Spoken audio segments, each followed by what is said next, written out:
मैं सभी चुने हुए प्रतिनिधियों को बधाई देता हूँ, शुभकामनाएं देता हूँ और मुझे उम्मीद है कि वो जनता की सेवा में लगन के साथ काम करेंगे। और मुझे इस बात को लेकर के भी प्रसन्नता है कि अभी जो चुनाव हुए हिमाचल प्रदेश में, जो लोकसभा के चुनाव, चाहे वो विधानसभा के उपचुनाव, लोकसभा में हमने चारों सीटें जीती हैं। 68 में से 61 सीटों पर भारतीय जनता पार्टी ने जीत हासिल की है। लोकसभा की एक सीट हमने कांग्रेस पार्टी से छीनी है और 6 उपचुनाव में भी हमने 2 सीटें कांग्रेस पार्टी से छीनी है। 6 की 6 कांग्रेस की थी। हम लगातार आगे बढ़े और अभी जो उपचुनाव हिमाचल प्रदेश में 3 विधानसभा क्षेत्र के हैं, वहाँ भी हम जीत हासिल करेंगे, ऐसा मुझे पूरा भरोसा है। इसके अलावा मुख्यमंत्री लगातार एक बात कह रहे हैं कि सियासी संकट अभी जो है वो कोई ऐसा नहीं है और बीजेपी जो कह रही है हवाई बातें हैं। 3 उपचुनाव।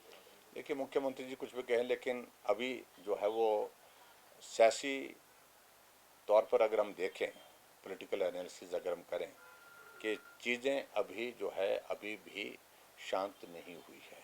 चाहे उनकी पार्टी के अंदर की बात कहें और चाहे वो सरकार की स्थिरता की अगर हम बात करें, अभी भी सरकार की स्थिरता पर प्रश्न चिन्ह हैं।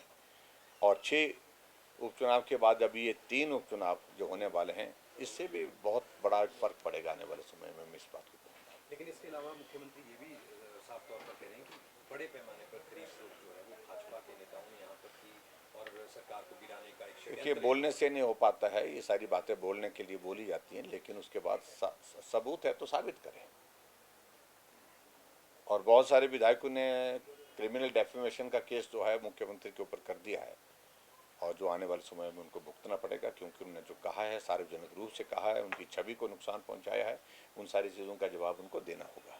मैं सिर्फ इतने कहना चाह रहा हूँ, ये बातें कहने की हैं, लेकिन आने वाले समय में हिमाचल प्रदेश में जो हम देख रहे हैं, मुख्यमंत्री का पूरा समय कुर्सी बचाने में लगा हुआ है। 6 CPS के मामले को लेकर के भी अभी हाई कोर्ट के जजमेंट जो है रिजर्व्ड है, उसमें जजमेंट कभी भी किसी भी वक्त आ सकती है।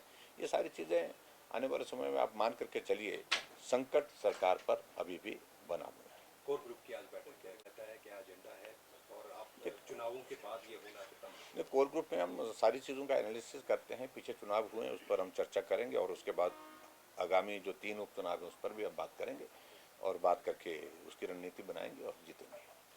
मुख्यमंत्री तो दावा कर रहे हैं कि 3 सीटें जो अब चुनाव होने वाले हैं वो भी उन्हीं के खाते में नहीं, दावत उन्होंने ये कहा कि 6 की 6 वो भी जीतेंगे, 4 ये लोकसभा की ये भी जीतेंगे।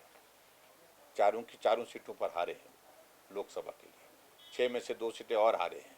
68 में से 61 सीटों पर हारे हैं। मुख्यमंत्री अपने विधानसभा क्षेत्र में हारे हैं। तो इन सारी बातों का भी प्रश्न पूछना चाहिए पड़ेगा उनसे। कोर ग्रुप की बैठक में क्या हार के ऊपर किस तरह से नहीं, देखो, वहाँ चर्चा होती है, उस चर्चा का जिक्र थोड़ी किया जा सकता है, लेकिन चर्चा होती है, निश्चित रूप से बात करेंगे। Thank you, please. Thank you.